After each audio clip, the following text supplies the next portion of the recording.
Welcome back to my channel. We're going to get into episode number 3, and I'm not sure what I'll name it, but I am going to discuss skull and bones, right? So you don't need to see a ritual to understand its purpose. You just have to watch what the ritual protects. There's a windowless door on the Yale campus called the tomb. No sign, no plate, just sandstone, locked doors, and the number 322. Each spring, 15 students receive a tap on the shoulder that quietly changes their future. You've seen the headlines: presidents, senators, judges, financiers, all want students who walk through that door. But the power of Skull and Bones was never the building, it was the bond, a lifetime contract of loyalty disguised as a club. The first lesson inside isn't about control, it's about belonging. Every secret society begins with the same wound: people who fear invisibility. The origins: the year is 1832. In 1832, a Yale student by the name of William Huntington Russell returned from Europe, fascinated by the Masonic and German student orders that mix philosophy, hierarchy, and discipline. So he and his classmate, Alphonso Taft, built an American version, the Order of Skull and Bones 322. The 322 probably honors the death year of the Greek orator Demosthenes, which is 322 BCE. Be that as it may, it's a symbol that speech and secrecy are both weapons. They borrowed European structure: fixed memberships, ritual initiation, symbolic death and rebirth, lifetime alumni network. What began as an elite fraternity became a pipeline of influence. The structure of it was: each April, 15 juniors are chosen, tap. They become knights.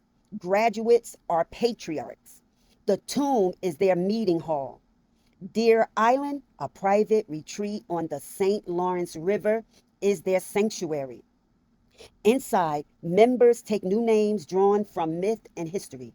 They share personal secrets, family, sexuality, fears, to erase hierarchy inside the room.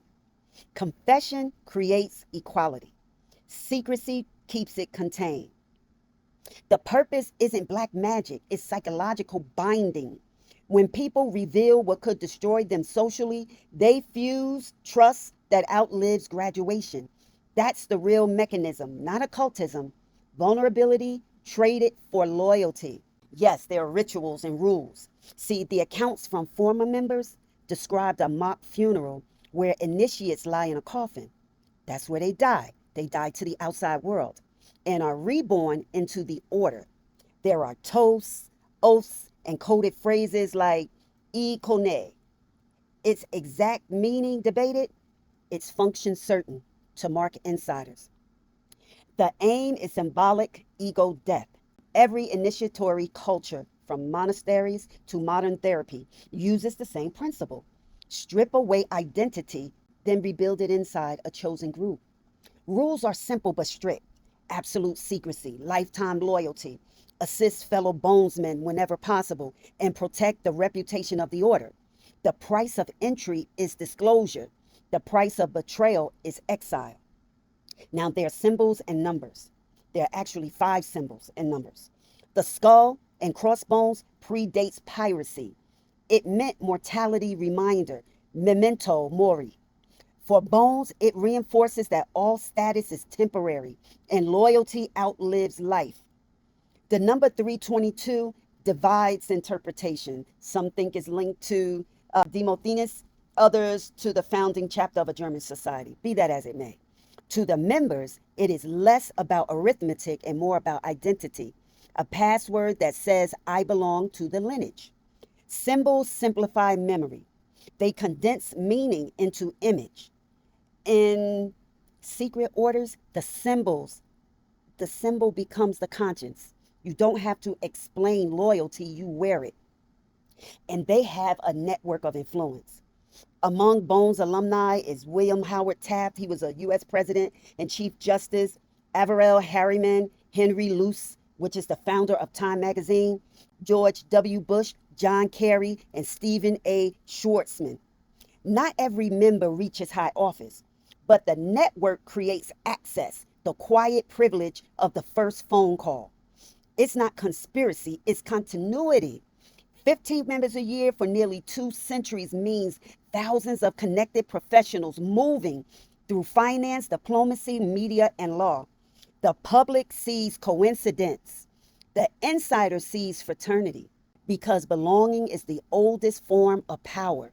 When the world feels uncertain, an inner certain circle offers clarity. When identity feels fragile, ritual offers reinforcement. Skull and Bones doesn't trap its members. It teaches them to prefer protected spaces. That's the trade-off, protection for transparency. Most never question the cost until their circle ethics conflict with the outside worlds. Now, the same pattern repeats everywhere. Executive retreats, private group chats, political clubs, which is control access, coded language, and selective loyalty. You don't need a tomb to build a secret order. You just need shared risk and mutual silence. The culture of bones survives because the structure works. Small group, intense trust, and absolute discretion. Whether it's a think tank or an influencer house, the ritual has evolved, it has not vanished. I'm going to end it with this. The tomb is more than a building, it's a metaphor for the part of us that hides vulnerability to protect power. Every human creates their own tomb, a place where truth is kept safe but unseen. The question isn't whether Skull and Bones still controls the world. The question is, what have you buried in yours? Because power without transparency eventually entombs itself.